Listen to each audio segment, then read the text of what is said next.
पण स्टिरॉइड घेण्याची गरजच का? तर जिममध्ये घेतले जाणारे स्टेरॉइड्स आणि प्रोटीन सप्लिमेंट्स याचा परिणाम फर्टिलिटीवरती होतो का? पण स्टिरॉइड घेण्याची गरजच काय?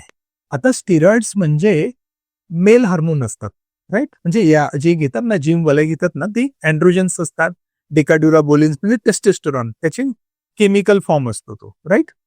आता जेव्हा तुम्ही इंजेक्शन फॉर्ममध्ये हे स्टिरॉइड तुमच्या शरीरात टाकतात, तर काय होतंय?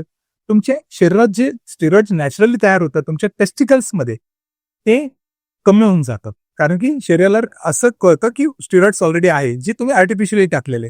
त्यामुळे एन्डोजिनियस जे तुमच्या शरीरात होणारे, टेस्टिकल्समध्ये होणारे स्टिरॉइड्स, त्याचं सिक्रेशन्स बंद होऊन जातं. आणि स्टिरॉइड्स सिक्रेशन हे तुमच्या शुक्राणू फॉर्मेशनसाठी गरजेचं आहे. म्हणजे तुमच्या स्पर्म फॉर्मेशनसाठी गरजेचं आहे.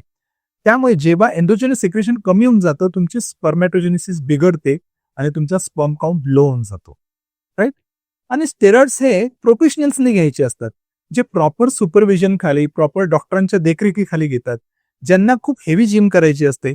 सामान्य जिम करणाऱ्याला गरज नसते याची, कारण की त्यावेळी जर घेतले तर मग असे दुष्परिणाम होतात त्याचे. दुसरा तुझा प्रश्न की प्रोटीन गरजेचं आहे का? Protein supplements. तर प्रोटीन सप्लिमेंट तुम्ही कुठलं घेतात? तुम्ही वे प्रोटीन घेताय, म्हणजे दुधापासून बनलेलं घेताय की प्लांट ओरिजिन घेताय? त्यातल्यानं सेकंड तुम्ही ब्रँड कुठला वापरतायत? थर्ड तुम्हाला गरज आहे का? जर तुम्ही व्हेजिटेरियन असाल, तर तुम्हाला थोडी प्रोटीनची गरज आहेच एक्सटर्नली. तुम्ही नॉन व्हेज असाल, आठवड्यातनं 3-4 खाता गरज नाहीये. परत तुम्ही प्रोटीन कुठल्या ब्रँडचं घ्यायचं, त्याच्यात काय केमिकल्स आहेत, त्याचे काय बॅड परिणाम होत आहे शरीरावर, ते बघायला हवं. आणि हे तुम्ही जो तुमचा ट्रेनर आहे त्याच्याच सल्ल्याने घेतलं पाहिजे. तसं प्रोटीन घेणं म्हणजे त्याचा फर्टिलिटीवर परिणाम होईल असं मुळीच नाही. परंतु तू प्रॉपरली घेतलं पाहिजे आणि ते ब्रँडेड घेतलं पाहिजे.